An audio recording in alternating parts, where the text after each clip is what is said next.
What if I told you that Clint Eastwood didn't just act with guns? He gave them souls. From dusty frontier towns to the dangerous streets of San Francisco, his firearms weren't just props. They were characters, symbols of justice, vengeance, and the timeless struggle between right and wrong. Each weapon he carried told a story, not just of the man holding it, but of the America he stood for. So today, we're breaking down the 10 most iconic guns that made Clint Eastwood a legend, the weapons that turned him from a quiet cowboy into an immortal symbol of grit, justice, and fearlessness. At number 10, Winchester Model 70, Dirty Harry, 1971. Before Harry Callahan ever uttered the words, "Do you feel lucky?" he showed us what real precision looks like. In the opening of Dirty Harry, Callahan quietly shoulders a Winchester Model 70. No speeches, no warning, just cold, professional precision. With a 30-06 Springfield chamber and a 150-grain bullet pushing over 2,700 feet per second, this rifle didn't need drama. It needed skill. It was the calm before the storm, a weapon that mirrored Harry's quiet intensity before the chaos began. For Eastwood, the Model 70 wasn't about flash. It was about control. It symbolized a man who knew his craft, who handled justice not with rage, but with focus. It's the gun that whispered before the 44. Magnum roared.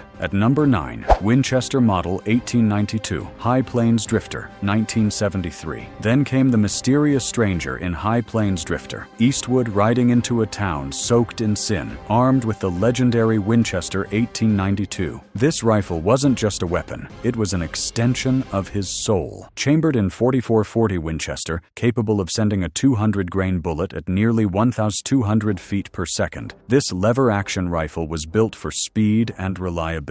Each pump of the lever echoed through the desert like a heartbeat, steady, rhythmic, deadly. In Eastwood's hands, the 1892 became more than steel and wood. It became a language, a code. Every time that lever clicked, someone's fate was sealed. The rifle's presence in his films was a reminder that on the frontier, justice wasn't debated, it was delivered. At number 8, Colt Walker revolvers, the outlaw Josie Wales, 1976. Few scenes in cinema are as iconic as the outlaw Josie Wales. Eastwood spitting tobacco, eyes cold as iron, and those two monstrous Colt Walker revolvers hanging heavy at his sides. Each weighed nearly 5 pounds, chambered in .44 caliber, firing a 220-grain bullet with raw, black powder fury. The Colt Walker wasn't just a handgun, it was the definition of frontier dominance. When Josie Wales asked, "Are you gonna pull those pistols or whistle Dixie?" he didn't just deliver a line, he declared war. The twin Walkers symbolized unrelenting power, the kind that demanded respect before the first shot was even fired. They were the frontier's version of a thunderstorm, heavy, unstoppable, and unforgettable. At number 7, M1 Garand, Gran Torino 2008. Fast forward decades later, Eastwood was no longer the gunslinger, but the battle-hardened veteran. In Gran Torino, his character Walt Kowalski held not just a rifle, but a lifetime of memory and principle. The M1 Garand. It fired the same 30-06 Springfield round that helped win World War II. 150 grains at 2,700 feet per second. The very sound of freedom. The M1 Garand wasn't just a firearm. It was a promise that good men still stood ready to defend what mattered. When Walt leveled that rifle on his porch, it wasn't bravado, it was legacy. It was the echo of a generation that bled for the right to stand tall. And when that distinctive ping rang out, it wasn't just a spent clip, it was history singing one last note. At number 6, Remington 1858, revolvers, Pale Rider 1985. In Pale Rider, Eastwood didn't play a man, he played a myth. The preacher, a ghostly figure of divine justice, carrying 2 hidden Remington 1858 revolvers beneath his coat. These cap-and-ball 44 caliber revolvers fired 220-grain bullets at about 800 feet per second. Modest by modern standards, but devastating in the right hands. The solid frame design gave them an accuracy unmatched in their day, and in Eastwood's hands, they became the tools of celestial judgment. When he finally draws them, it feels biblical, like thunder breaking silence. The guns didn't just punish evil, they purified it. In that moment, Eastwood wasn't a gunslinger, he was the hand of something greater. At number 5, M1911A1 pistol, Gran Torino 2008. The M1911A1 is the embodiment of the American fighting spirit, and in Gran Torino, it became the bridge between Eastwood Eastwood's past and his redemption. This .45 ACP sidearm fired a 230-grain bullet at 830 feet per second. Slow, heavy, unstoppable. A gun built for soldiers who didn't flinch. Walt Kowalski's 1911 wasn't about violence, it was about control. It represented discipline, responsibility, and the silent burden carried by men who've seen too much. And when Walt faced death unarmed in the film's final scene, the absence of that pistol spoke louder than 1,000 gunshots. It wasn't weakness, it was strength. The 1911 didn't just symbolize power, it symbolized restraint. At number 4, Winchester Model 1873, 2 mules for Sister Sarah, 1970. They called it the gun that won the West, and in Eastwood's hands, it became the gun that defined cinematic justice. The Winchester Model 1873 fired the same .44-40 cartridge as the revolvers of its day. Fast, versatile, reliable. With its tubular magazine holding up to 15 rounds,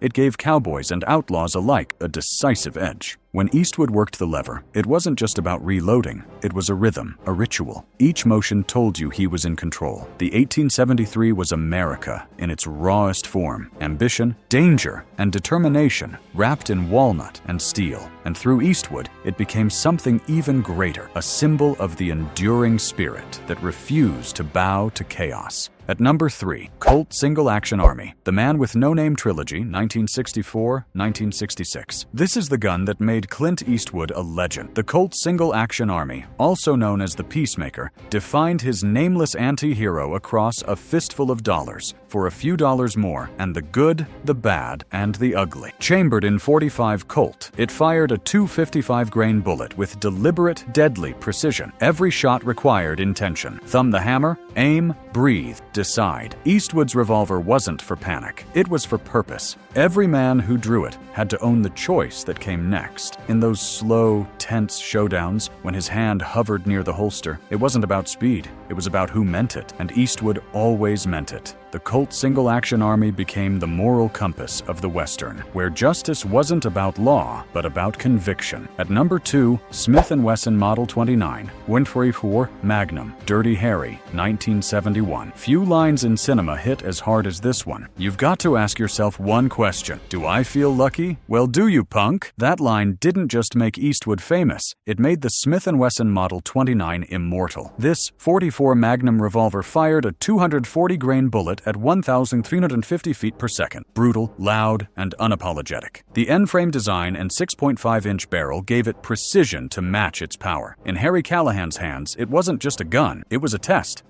of will, courage, and moral clarity. The Model 29 became more than a prop. It was a declaration that sometimes justice needed a weapon big enough to make evil hesitate. The result? An entire era of American cinema shifted. Eastwood didn't just act the part, he defined it. At number 1, Colt 1851 Navy Revolver, a fistful of dollars, 1964. And now, we arrive at the revolver that started it all. The Colt 1851 Navy, the weapon that transformed Clint Eastwood from a television actor into a global icon. Chambered in .36 caliber, firing an 80-grain ball at around 1,000 feet per second. It wasn't the most powerful gun in history, but it had something far greater: presence. When Eastwood first stepped into that dusty Mexican town, cigar clenched, poncho flowing, hand resting on the Colt Navy's worn grip, a new kind of hero was born. This wasn't about killing faster. It was about standing taller, about facing danger with silence and certainty. The Colt 1851 Navy didn't just make Clint Eastwood famous. It built a mythology. It told audiences around the world what a gunfighter should feel like: quiet, confident, dangerous, and just. From the black powder thunder of the Colt Walker to the echoing ping of the M1 Garand, Clint Eastwood's guns weren't just weapons, they were philosophies. Each one reflected a piece of America, from frontier courage to urban grit. Together,